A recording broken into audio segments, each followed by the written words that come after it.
Next up, we've got a Co-op doubleheader, I think. We've got Anne-Louise Charlton, design lead at Co-op. Anne-Louise, I think you survived 10 years at the BBC like me. You did, yeah.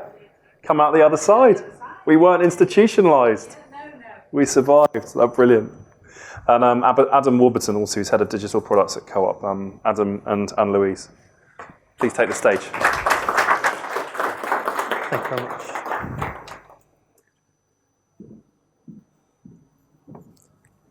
We're gonna have to do this like weird, but this is not like social distancing like in the extreme. I think it's the only way we'll manage to do it. But yeah, my name's Adam. I'm Chief Product Officer at Co-op, and this is Anne-Louise. Anne-Louise is one of the lead designers for us. We're going to talk to you about kind of what our checklist is for building great apps. We've built two apps. We've built multiple apps, two apps that have been successful, a few of them that have not really worked. So what we're going to try and do in the presentation is summarize what we think has worked and some of the things that have really, really not worked. So before we go too far, who are we? We are a cooperative, so that makes us a little bit different as a business. So what we're not is owned by a PLC. We don't have stakeholders in the market that are demanding profitability from us. We're actually owned by everybody that shops in our stores. So no doubt some of you actually own a share in the Co-op if you've got your little membership card. I own a share, and Louise owns a share.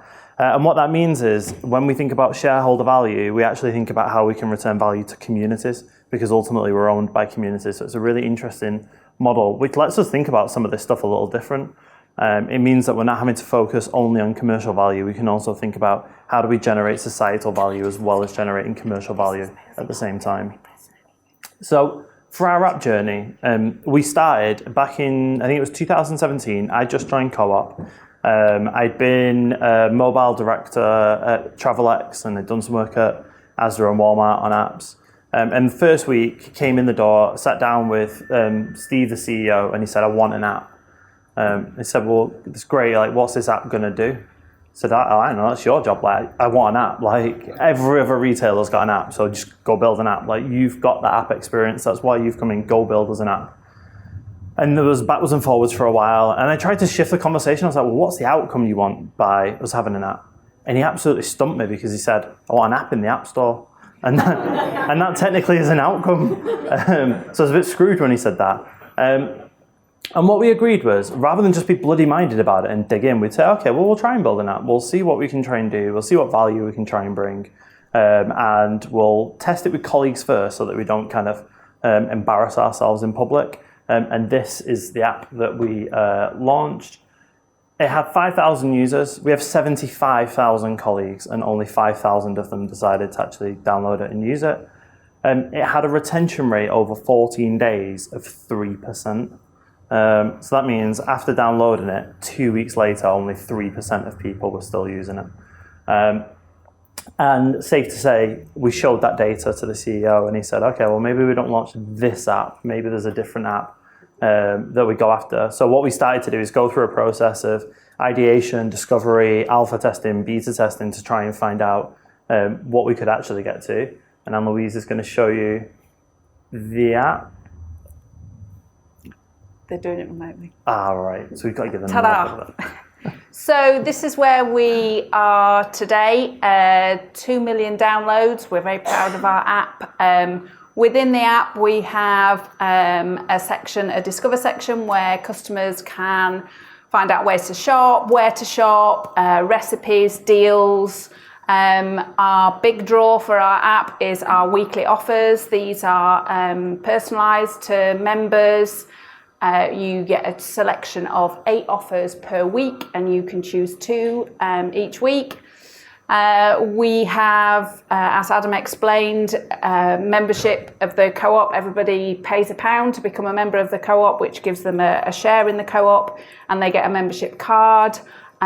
There's a digital card within the app, so it makes it very easy to scan. Each time people scan their membership card, they earn rewards for them to spend, but also rewards that go to community causes. And the community causes you can see on the far right there, so you can choose from a local cause in your area.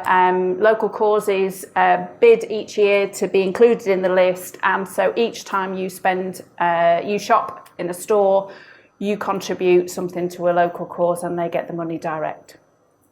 Yeah, and by going slowly and methodically on this, what we've managed to do with the app is it's got a 12 times cost to revenue ratio. That means for every pound that we've spent developing the app and funding those offers, it's £12 in revenue that's hit the bottom line in one of our retail stores. So it's been phenomenal in terms of its commercial success. App downloads are clearly a vanity metric, 2 million people, it's kind of like, so what? But you look at it and go, a third of all people that shop in our store use our app. Like, that's a more impressive number. So the amount of people that we can engage on a recurring basis now is like night and day compared to what it was previously. So the app's done bits for us, really. We also launched a health app.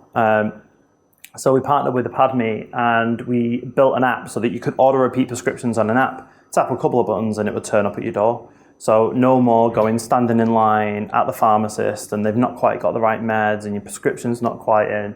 It's literally super easy to do. Originally didn't get the traction that we hoped it would do. And then the pandemic hit and guess what? No one wanted to go into a pharmacist or a doctor's. So we had, in one day, our business doubled from the morning to the afternoon. And that's actually been acquired recently by another company because it was so successful they came in and offered to pay us some money for it. So we decided to let that one go. But what we're going to do now is dig into some of the details, almost like the secrets behind what we've done in some of these apps and why we think they've been successful. So the first thing is be intentional. And what I mean by this is, take the mistake we made with the I want an app. We weren't intentional by what we were doing. We were just kind of going, right, well, we'll try, we'll see, let's see what happens. There was no stated value that we were trying to drive towards, no customer value, no business value that we wanted to create. We needed to be way more intentional about it.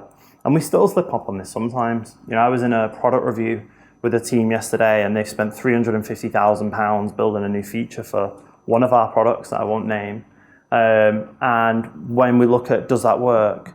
The actual answer is the business asked us to do it and we did it on time, so yeah, it works. That's not being intentional, that's just being delivery focused. Being intentional is going, I've got a metric here, can I meaningfully move this metric through the activity that I'm going to do? So I like to say this quote from Peter Drucker, there's nothing as useless as doing with great efficiency something which you should just not do at all. Like the app example I gave you, yeah, it's a good way of using data. Even better would have been just to have not done it at all. It was actually a waste of our ability to be efficient. So what we do across all our products and services now is we've got this tool that we call a decision stack. And you might not be able to see it from how far out you are, but essentially what we do is we ladder. This is the co-op vision. Here's our visionary principles. Then each product and service has a vision, a North Star metric, the strategy for this year, and then objectives and numbers that sit beneath them. So whenever we pick up a new piece of work now, we wouldn't say, oh, we're just building an app. We would go, we've got a target of 25% new member conversion rate. We think that building an app is the best way of going and doing that. And therefore we do that activity. And by being intentional, it completely changes your philosophy when it comes to design and development, because all of a sudden the teams are alive because they actually understand why they're doing the work. We're not doing the work because someone's just asked us to do it. There's real purpose behind the work. We've published a blog on our digital blog, coop.digitalblog.co.uk, I think it is, on these, and we've made them publicly accessible with templates and things like that if you want to have a look. But these have been a big change for us over the last 2 years to try and be more intentional. And that's tip number 1. So we'll go on to tip number 2. Okay, trust the team. Phil was talking a little bit about this before as well. So we're a large multidisciplinary team. We all work flexibly and remotely. We obviously did that in, when the world imploded or exploded. But we're going to continue to do that because it's worked really well for us. The way we kind of keep connected is we do daily stand-ups. Again, a bit about gamification. We have a random spin the wheel of who leads it each day and takes us through the boards. We have regular show and tells, not just for our other digital colleagues and other product teams, but also to include our stakeholders as well. We issue week notes, which explains what we've done that week. Again, that goes connects with all our digital teams so that we share some of the work and we don't duplicate effort. But again, it's another way to engage with stakeholders. We do fortnightly retros without fail. Again, we do that on a rotating basis so that everybody gets a go, and we change up the style of those. There's no fixed style for those. And we alternate that as well with every other fortnight, every other week. We have some protected informal tea time, so that might just be that we all kind of sit around and have a bit of a chat over coffee in our respective homes. We might have a random game of Drawsaurus or a quiz or anything really goes. It's up to, again, we rotate it with the team for people to suggest what it is that they want to do. I joined the app team at the start of really when the kind of pandemic hit. I couldn't have felt more included and brought into a team that had been, in existence for a couple of years, and we've keep bringing new people in and including them that way. Another key part of the way that we work as well is by critiquing each other's work. So we're very, very keen on sharing our work so that we get good feedback from everybody. We do it in a respectful way that is always really useful, and it's just part of our culture that we do every bit of work that way. Another thing we do is in the complexity of all the retail landscape, we do try and keep it simple. And we keep it simple and we keep it useful. So we're very mindful of what customers want. And we want to make sure that they're able to do what they want to do quickly and easily. So if they want to go into the shop and they want to pick their special offers, bang, bang, right, and then I can scan my card and I can pay. So we found all that out through lots of research. So we have a user research team. And we use a variety of user research methods to make sure that we do work out what users need before we kind of build anything. When we design interactions within the app, we don't just think about how it looks visually, we also think about the right words. So we have a big content design team. They're not necessarily, they're not copywriters, they're not marketeers, they're not journalists, but they have a mix of all those skills. But it's all about making sure that the language is right and it helps people understand what to do and to do it quickly. And we find that our design team, we have visual designers, interaction designers, service designers, user researchers, content designers. We all work collaboratively so that it gets working that way, just gets the best results for us. Yeah, and what we also want to do within our apps is we want to build habits. Like, we're not naive enough to think that when you wake up in the morning, you think of like, oh, the co-op, like I want to go in their app, I want to see what's going on. Like, if I asked you to list 100 apps that you use, our app would probably not make that 100. We're not egotistical and think that we should be top of everyone's list. So what we need to get smart and think, well, how do we form a habit for someone to use our product where they can use it and then it disappear? So to Anne-Louise's point about it being simple, you see when I showed you the decision stat before, on there we didn't have time in app. What we're not looking to do is capture you and then keep you in the app as long as we can possibly get you there. What we're actually looking for you to do is come in and facilitate you getting out as quick as you can.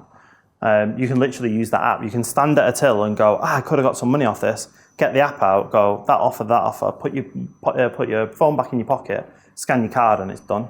Literally like 10 seconds you can be in. Because we've got to think so hard about this building habits and building habitual behaviour. And when we started to think about this, my mind jumped to Spotify. So if you just flick the slides on. I don't know if everybody else uses Spotify or Apple Music, but Spotify have this amazing feature called Discover Weekly. And every Monday at 9 a.m. you get a new playlist, and it's all new music that Spotify think you might like based on your listening habits. Every Monday morning, pre-pandemic, when I was on the train, I'd jump into Spotify and go, I wonder what's on my Discover Weekly at the moment. So what they did is they developed a habit that in my head, Monday mornings is my Discover Weekly morning. I'm not listening to a podcast or watching a YouTube video, I'm going to go into Spotify, that's what I'm going to go do. So we started to think about this and go, well, how can we do something similar where, how can you make a moment within the week where that's your moment to own it, and then you can be invisible for the rest of the week. You just want people to come in. And that's where push notifications were a really big thing for us. So exactly the same time, exactly the same day, every week. We only ever send it to create customer value. So when we send you a notification, it says basically like, if you click this notification, you're going to get money off next time you come in our store. We're not saying like, oh, come and buy a TV or come and do this really complicated thing. It's literally just there is free money sat waiting for you here if you just click this notification. So we guide users in terms of how they can do that as quickly as possible. We're really clear in terms of the language that we use. And our opt-in rates are incredibly high. I think at the moment it's about 50% of people are opted into push, and the open rate every week is about 30 to 40%, depending on what's going on. So you can see we've managed to get that habit-forming behavior for a lot of people. The retention rate inside the app is largely driven by push notifications. So our 14-day retention at the moment is 70%. So if you think about that first app, 14-day retention was 3%. We're at 70% now. And I really think push notifications is a habit-forming behavior. Same time, same day, every week. It's like, right, okay, it's Monday, I'm going to go do my co-op offers. This has been a real big thing for us. And we want to build these behavioral patterns. So offers is clearly the reason to come to the app. So there's loads more co-op stuff we'd love you to look at. We'd love you to look at our community stuff. We'd love you to look at recipes. But when you open the app, we immediately put you into the screen that you want to be, immediately presented with the choices and options that we want you to make, and everything else is just out of the way. It's there if you want to go get it, but there is no pressure and no one's forced to do it. And what we're seeing is, like I said before, it's got a huge cost to sales ratio. It's increased basket spend in store, and we're seeing reviews going through the roof where people are just raving about how good it is, because we're not trying to be more than we are. Like, we recognize our role in someone's life, and we're not a pivotal part of their life. We're something that is there when you need them to be there, and that's exactly what our app should be, and that's the behavioral pattern that we're trying to build. We also try and be delightful. So if you just go to the next slide, I don't know how many of you have seen the Kano model before. So this is all about, sometimes there can be really simple features that can be really high in delightful factors, and there can be really complicated features that are really low. So you can have like feature sophistication, mega sophisticated, but actually like just doesn't drive much satisfaction. And the example I always think of there is, if I go into a hotel room, just got off a flight, it's a long day, go into the shower and turn the hot water on, I expect that hot water to be there instantaneously. I might be on the 54th floor of the hotel, but somehow I expect the minute I turn that tap that all of their boiler system works and hot water immediately comes out. The level of complexity in implementing that in a hotel is massive, but it does nothing for satisfaction. I'm pissed off if it's not there, but if it is there, I don't go, like, 5 stars, the hotel had hot water when I did the tap. It's just not a thing. But if I walk into the hotel and there's a chocolate on the bed that costs them 15p, zero feature sophistication, but I'm like up here, I'm like, oh, this hotel's amazing, like they care about me, because they've given me like a cheap, shitty chocolate.